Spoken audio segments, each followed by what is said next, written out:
हम दोस्तों, एक फ़िल्म आई है धुरंधर, जो 5 दिसंबर को रिलीज़ हुई थी।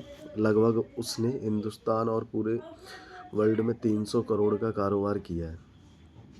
और इसके जो डायरेक्टर है ना, आदित्य धर, वो कमाल के बंदे हैं। अब इस फ़िल्म आने से एक तो वामपंथी गैंग और मोदी विरोधी, जो हिंदुस्तान विरोधी, आप ये समझ लीजिए, जो भी इस फ़िल्म का विरोध कर रहा है वो भारत विरोधी है।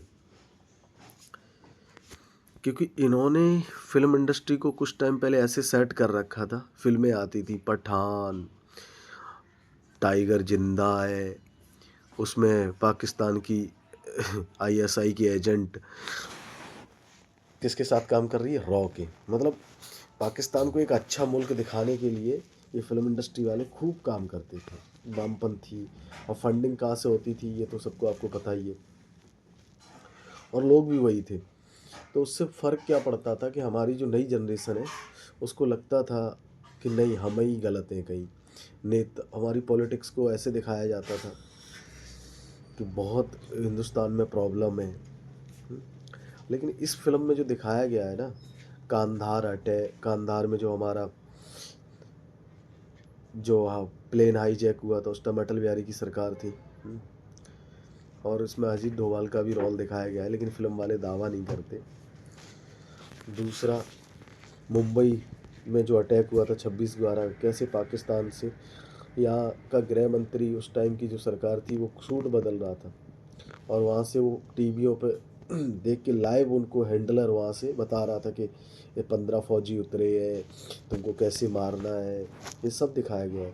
और कैसे कोई मंत्री और उसका बेटा हमारी जो नोट छापने की मशीन का प्रिंट उनको दे के चला आता है। मतलब यहाँ अजीत डोभाल जी एक कहते भी हैं कि फिल्म में, उसमें एक डायलॉग भी है कि पाकिस्तान हमारा दुश्मन नहीं है, नंबर 1 दुश्मन हमारे हिंदुस्तानी है जो अंदर बैठे दीमक की तरह साले खरोचने में लगे रहते हैं।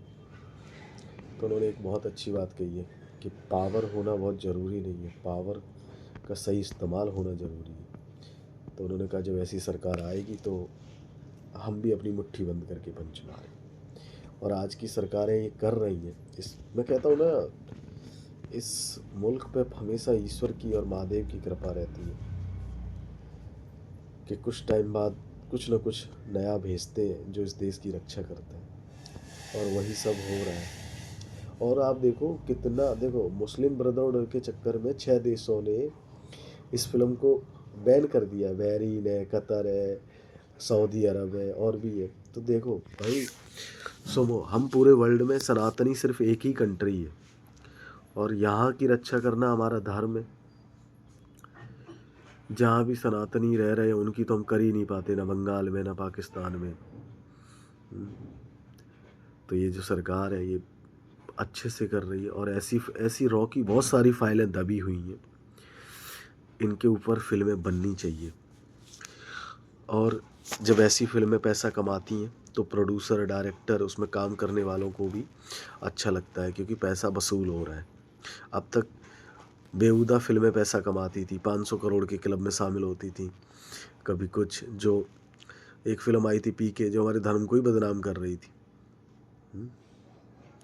और ये तो बंदा कमाल का है। आदित्य का बैकग्राउंड भी कश्मीर से है। देखा मंदिरों में आजकल, नैना देवी मंदिर गए थे तो अब कैसे बूट पॉलिश वाले ये वामपंथियों को तो बुरा, एक आरफा खानम है, उसको बहुत बुरा लग रहा है ये फिल्म, क्योंकि इस फिल्म में सच दिखाया गया है। और सच से ये होता है कि आजकल की जो जनरेशन है उसे पता लगेगा कि ये जो हमारे साथ गलत इतिहास लिखा गया है, गलत फिल्में दिखाई गई हैं कि पाकिस्तान हमारे साथ कैसे कैसे व्यवहार करता है। नहीं, ये लोग तो हमेशा नहीं नहीं, अच्छा देश है, उसकी हेल्प करनी चाहिए। तो बहुत बढ़िया धुरंधर काम कर रही है। उसमें जो किरदार है, वहाँ का रहमान डकैत था, उसने 26/11 के लिए हथियार सप्लाई किए थे। इकबाल जो आईएसआई का एजेंट था, उसने 26/11 की साजिश रची थी। सबको पता है कि पाकिस्तान क्या करता है। और कई ये मुस्लिम कंट्री है, पाकिस्तान तो है ही, और भी ब्रदरहुड के नाम पे ये लोग हमारे यहाँ फंडिंग करते हैं। लेकिन इस बार सरकार थोड़ी सतर्क है और ठीक है। धन्य है। जय श्री राम। Thank you.